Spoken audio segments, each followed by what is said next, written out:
আপনারা দেখছেন দিগন্ত news hour. পৃথিবীর দীর্ঘতম সমুদ্র সৈকত কক্সবাজার এখন মুখরিত পর্যটকদের পদচারণায়। ঈদের ছুটিতে দেশের বিভিন্ন জায়গা থেকে ভ্রমণ পিপাসুরা এখানে ছুটে আসছেন সমুদ্রের সৌন্দর্য উপভোগ করতে। তবে সড়কের বেহাল দশা আর সৈকতে সাম্প্রতিক কিছু প্রাণহানির কারণে অন্য বছরের তুলনায় এবছর পর্যটকদের সংখ্যা কম। কক্সবাজার প্রতিনিধি গোলাম আজম খানের তথ্য, ছবি নিয়ে ইসমাইল হোসেন জুয়েলের ডেস্ক রিপোর্ট।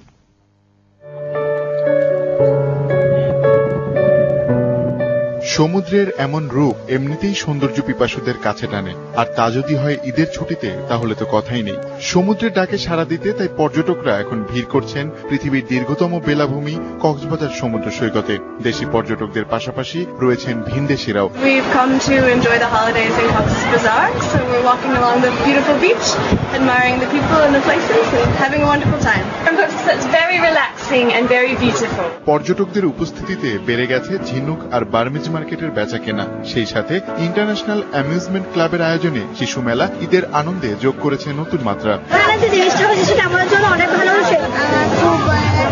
তবে সাম্প্রতিক সময়ে ক্লোজ আপ ওয়ান তারকা আবেদ সহ বেশ কয়েকটি প্রাণহানির ঘটনা কিছুটা হলেও প্রভাব ফেলেছে পর্যটকদের আনন্দ ভ্রমণে। প্রশাসনও নিয়েছে বিভিন্ন সতর্কতামূলক ব্যবস্থা, কিন্তু তারপরও অনেকেই অবাধে সাঁতার কাটছেন সৈকতের ঝুঁকিপূর্ণ এলাকাগুলোতে। আরো অনেকভাবে আমরা জনগণকে বাঁচাতে পারবো এবং আরো বেশি পুলিশ এখানে যারা দায়িত্ব পালন করছে, এদের দায়িত্ব পালনটা চমৎকার দেখছি। যারা লাইফ গার্ডের সদস্য তারা অনেক ভালো কাজ করছে। যদি কোনো বিপদ আপদ হয় সেখানে আমাদের উদ্ধারকারী দলরা আছে, পুলিশ আছে এখানে, এই এএসসি লাইফ গার্ড, রবি লাইফ গার্ড সহ অন্যান্য উদ্ধারকারী দল আছে। তারাও তাদের এই কর্ম ব্যবস্থা রেখেছে যে যদি কেউ বিপদে পড়ে তারা তাৎক্ষণিকভাবে সে উদ্ধারে এগিয়ে আসবে।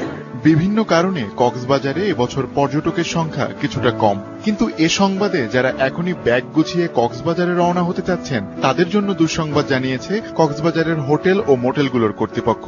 আগামী এক সপ্তাহ পর্যন্ত তাদের অধিকাংশ রুমই যে বুকিং হয়ে গেছে। ইসমাইল হোসেন জুয়েল, দিগন্ত নিউজ ডেস্ক।